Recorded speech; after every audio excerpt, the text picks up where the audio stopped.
Hi,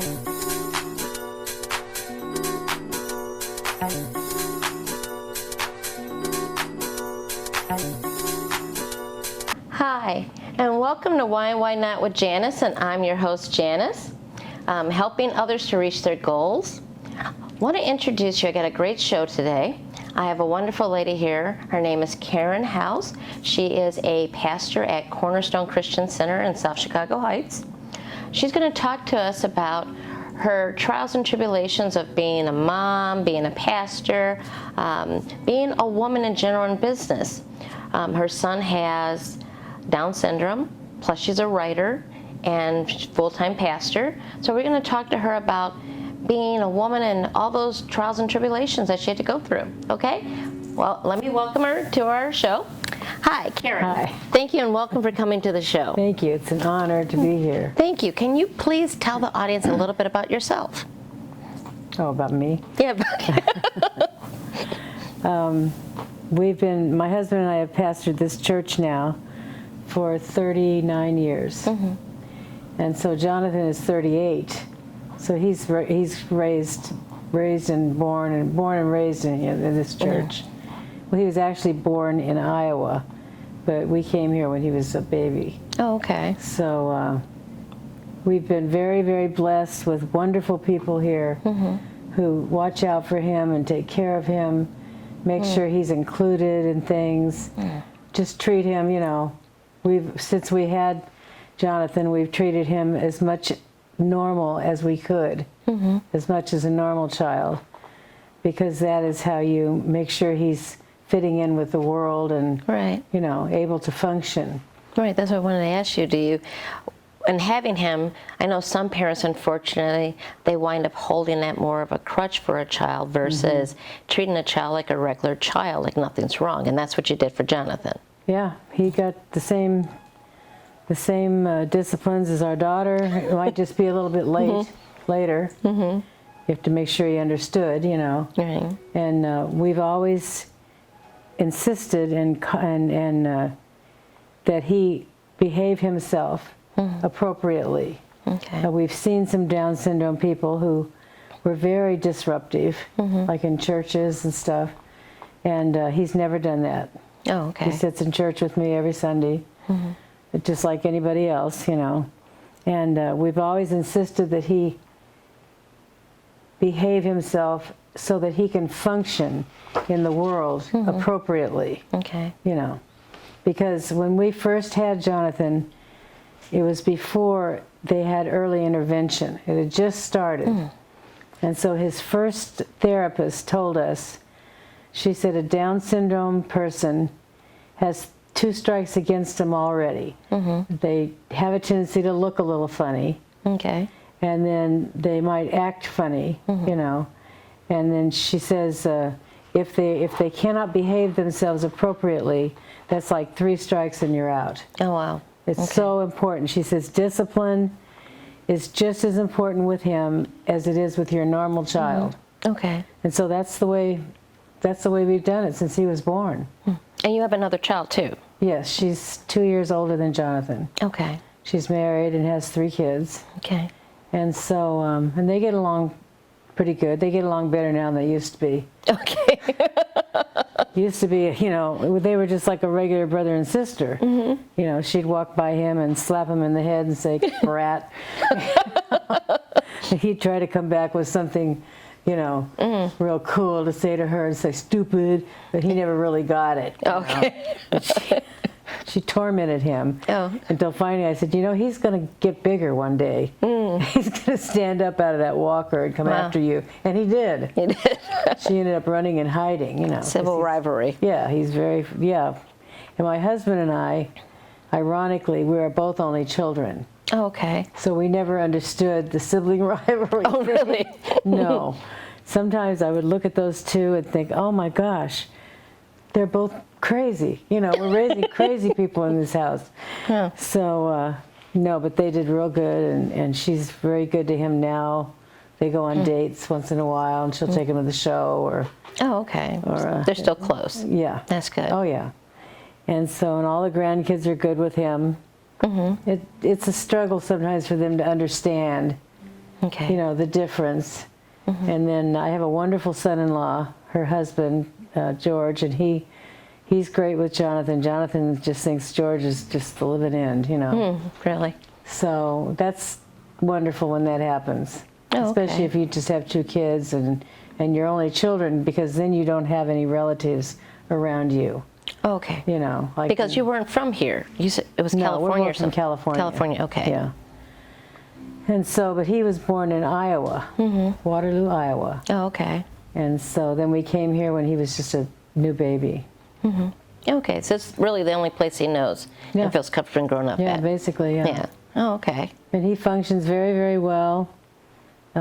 He has a full-time job and does a good job. He has to have you give him a list and he'll finish the list. Okay. He will finish the list.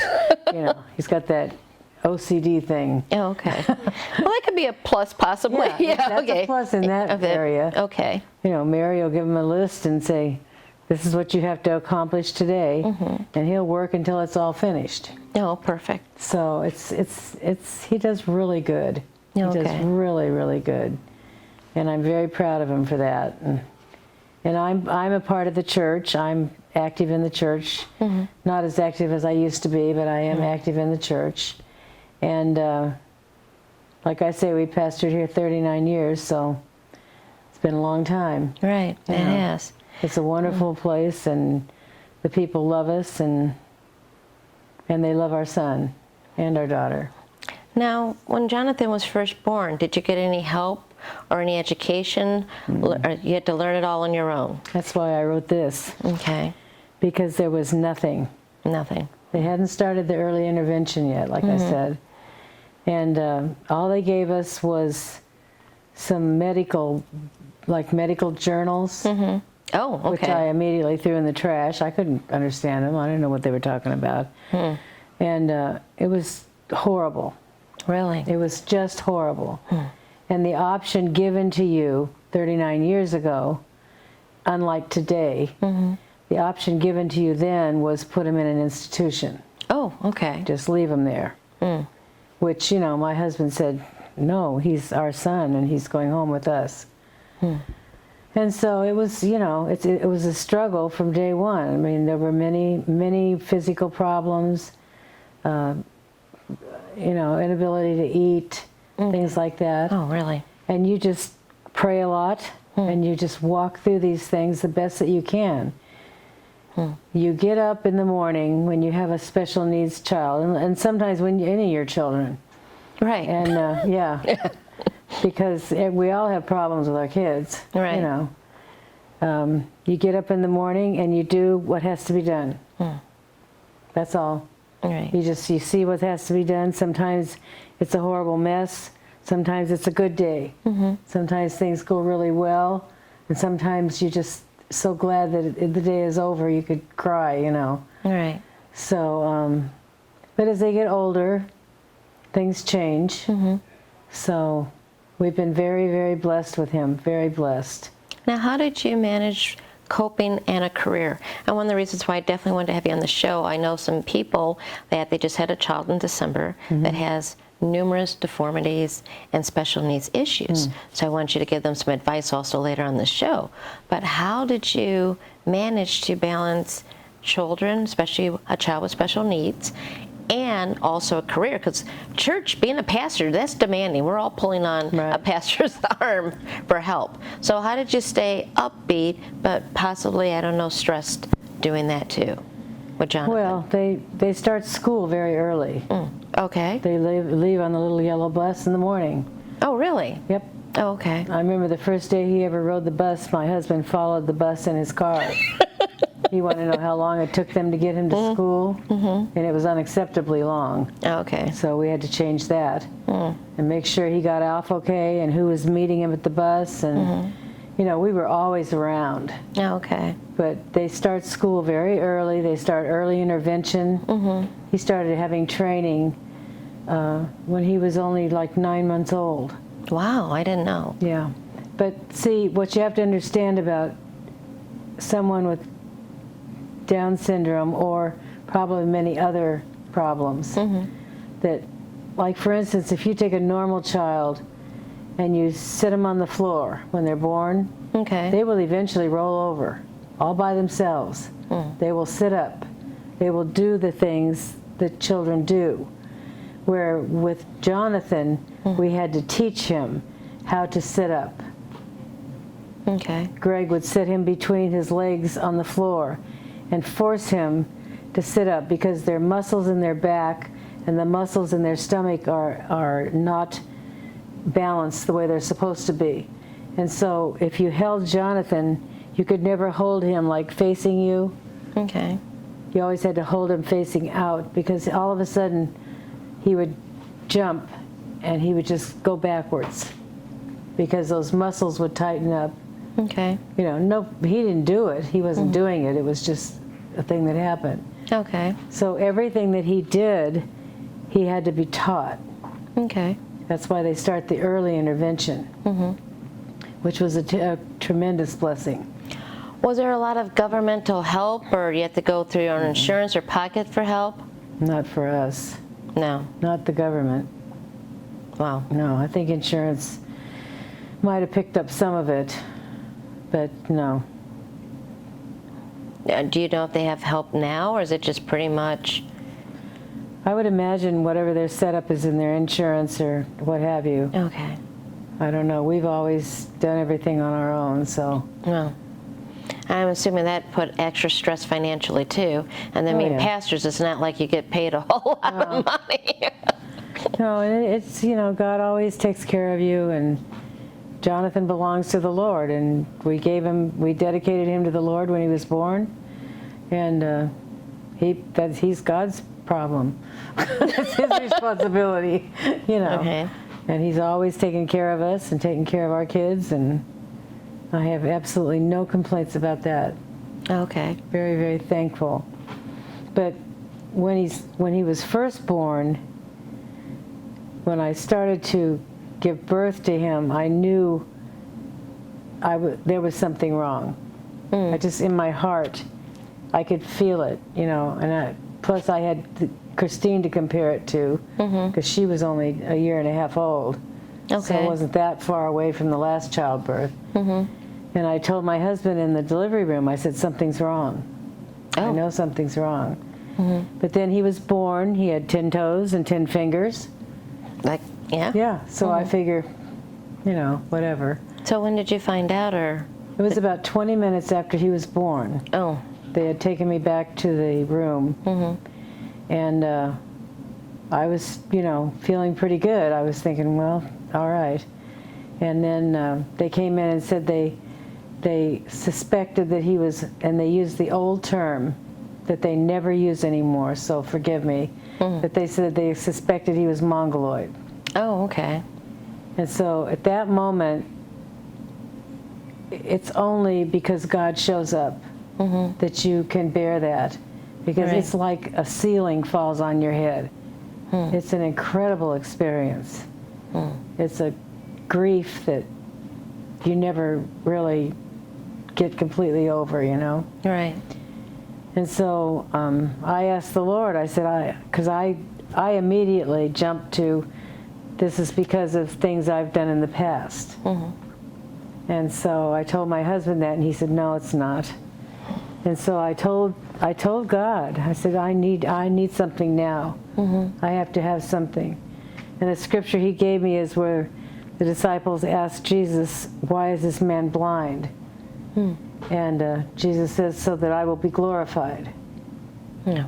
Not because anybody sinned, Right. but that he would be glorified in the healing.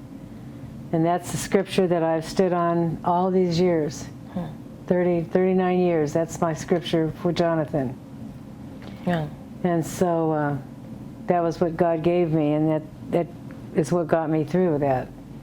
And he is an inspiration in the church, you know.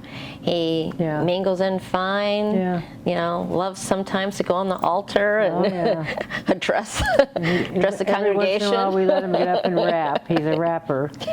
And everybody loves it. Yeah, I've seen it a couple times to rap. And don't drop the mic, please. The problem is, see, with him, what he doesn't understand is if he does it on on one Sunday, then he wants to do it every week. Every week.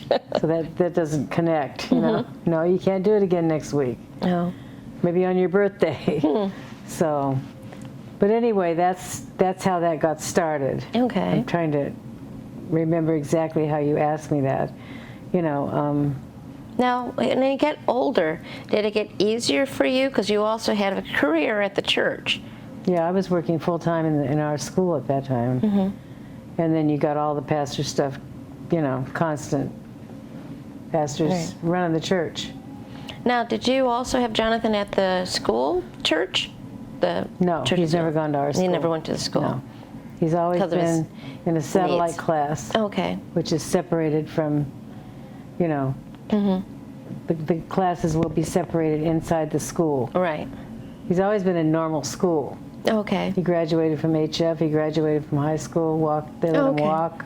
Oh, perfect. You know, and he had been in what they call a special class. They call it occupational.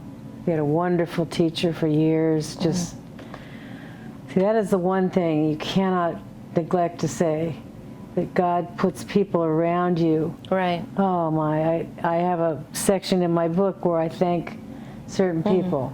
Without certain people in our lives, we wouldn't have made it. I mean, it's just unbelievable what a blessing that people are. Oh, definitely. Yeah. So, but as they get older, the worst thing is the progression of the mental capabilities, or the lack thereof, I should say. Like, for instance, at 3 years old, he could do some of the things that a normal 3-year-old does. Okay. And then at 4, he was still doing some of the things a normal 4-year-old does. So we're thinking, oh, you know, all right, you know, it's just, he's going to be fine. And because you want your child to be okay. functional in this world. You Right. know? And so 5 years old, it's usually pretty good. And then they start getting into the grades. Okay. And the way I could see it was because my granddaughter, our first granddaughter, and our daughter lived with us for 5 years. So she and Jonathan were kind of parallel. And I could see her going past him so quickly. Oh, okay. And doing things that he could no longer do. Wow. So, and then they start all their words, you know, they're wonderful, the aides and the teachers and the you know, the social workers and everything, they're wonderful. They love your kids. They love the kids, and they try to do their best. But those meetings are just death to your soul. I mean, I would go home, Greg would drop me off at home, and I would throw all the paperwork away. He would go straight to the office and bury himself in, you know, his work. And I would cry half the day, and then you just handle it. You have to handle it. So they have terms like educable, you know, things like that. And first they're educable, and then they decide, no, they're not. They'll just be able to do a menial job. And Right. I'm a special needs teacher, so yeah. Yeah. No. So you understand what I'm talking about. I've been in those then. meetings. It's Yeah. quite upsetting. But the people are wonderful. I mean, I never had anyone hurt us, or I have no complaints about anything that was ever done to Jonathan in any school he was in, any place. It's just that that's your child. Right. They're talking about, and they know that, they understand that, and it's difficult. Right. But as they get older, you know, it becomes more adjustable. Okay. Now, he went through high school, and he does have a job, which is good. How is it affecting you and him, especially you, being a mom, and now he's ready for, actually he's past dating age, but he wants to date and drive. Yes. And then he looks at Mom. You really want the answer to that? I address that in the book. It's a hole in your heart that never goes away. Never. He wants a car. He wants a wife. He wants a house of his own, even though he has an apartment. I mean, he lives, our lower level in our house is his apartment, and it's beautiful. It's a full apartment and everything, but he wants his own life. And it became especially hard when Christine moved on and got married and started having kids. You know, that made it even worse. And there's not very many days that go by that Jonathan doesn't say, "Mom, when am I going to get my life?" Wow, that's heartbreaking. You come up with answers that you try. Just think of all the great friends you have, and I'll start naming his friends and people that love him, you know. But when am I going to get my life? There's no answer to that. So you just do the best you can, and you try to divert their attention, and we try to keep him as much as we can. We're getting older, and we're getting tired. Right. But you keep him busy, you know, try to give him as much of the things he wants to do as he can. Okay. And he wrestles too. Yeah, right. He loves wrestling. Oh, yes. Yes, he has to go to WWE. A friend of ours takes him to that WWE thing up in the city. Oh, okay. Oh, let's see, you have to shoot me and carry me and Dad to get me to go to that. I can't do that. And she loves it. He loves it. He loves it. Oh, yeah. So you also wrote a book about all your experiences with Jonathan. Yeah. Can you give us your favorite story or tip in the book? Yeah, one of my favorite stories is Jonathan, things happen quickly with a special needs child. I'm sure you know this. All right. Things happen so fast. You can walk out of the room for just a second and come back in and say, what happened? Oh. You know, one time he almost set the kitchen on fire. My husband had only been gone like 30 seconds. Wow. And we had put some Christmas ornaments on the stove, and he turned the burner on. Wow. And those go up in those little tiny pieces of soot, you know? And then, of course, anytime anything like that happened, Christine would start screaming. So it's just total chaos. Wow. But there was one time, and I've never have figured out how this happened, but I was ironing, and I had something on the TV, and Jonathan was sitting right behind me. You know, he's never, even now, he's never out of my sight. I mean, I know where he is every minute. And so, even if I can't see him, he's got the phone down there, you know, his own phone. But I turned around and he was gone. And I thought, well, how could that happen that fast? And so I ran outside. I couldn't find him, and he had a little red bike. Yeah. He couldn't ride it. He just liked to push it. But he had a little red bike and a helmet. And they were gone. Oh, wow. So I yelled at my neighbor, who happened to be walking out of her house. I said, "Jonathan's missing." So she got in her, she says, "You stay here, I'll get in the car." So of course she went the wrong way. Yeah. He had gone that way, and she started that way. And so I called Greg, and he started home right away.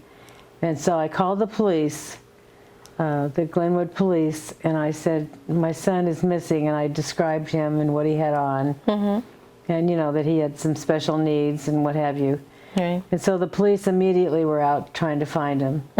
And they eventually located him, and how he got there that fast, I will never know. Wow. He got all the way down, it's probably a mile down the street, on Halstead, Oh, wow. walking his little bike with his helmet on. Got all the way down to this place called Busy Bee Nursery. Oh, yeah. Oh my God.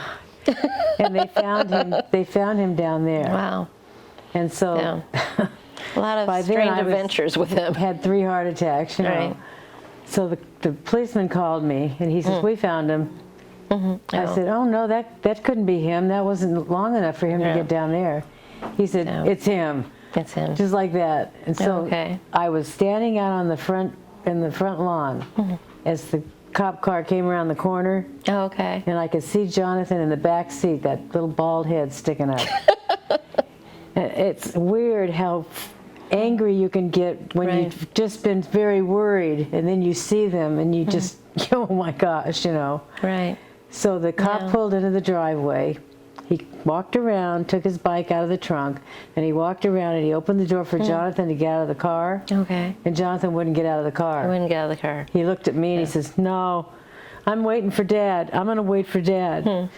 And so the cop is just dying by then. He's rolling on the ground, Jonathan is mashed up against the side of the door. Get out. Wouldn't get out.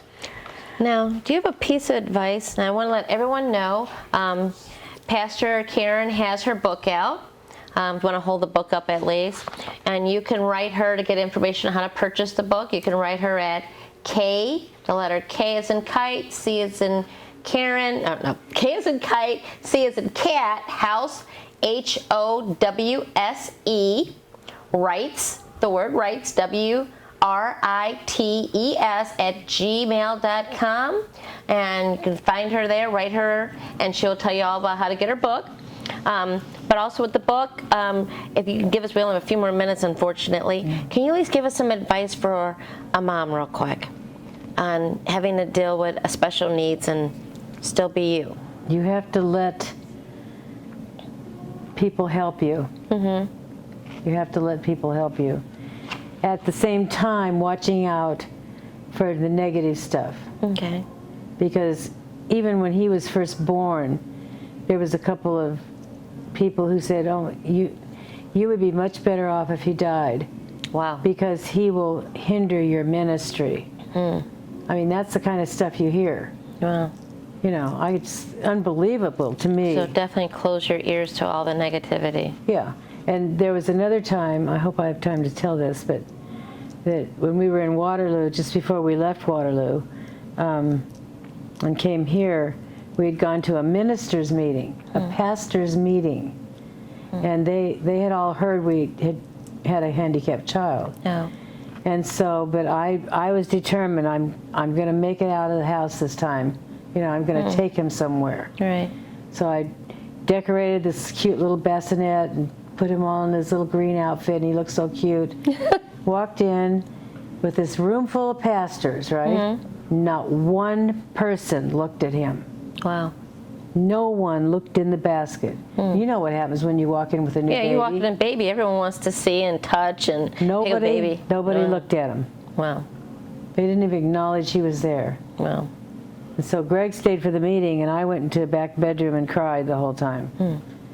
And I decided at that moment, I have that in my book, that would never happen to us again.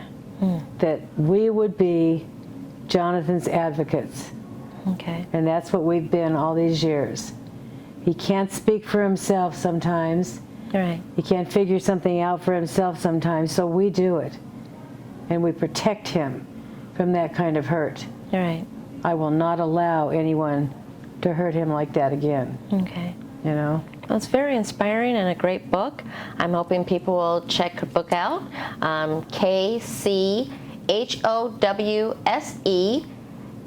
WRITES, KC Howse Writes @gmail.com, and it'll also be on the screen and in the credits.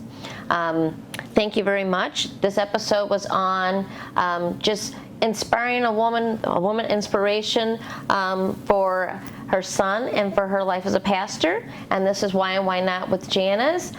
Please watch us Wednesday nights on Channel 19, Comcast, and also on Facebook and YouTube. Good night.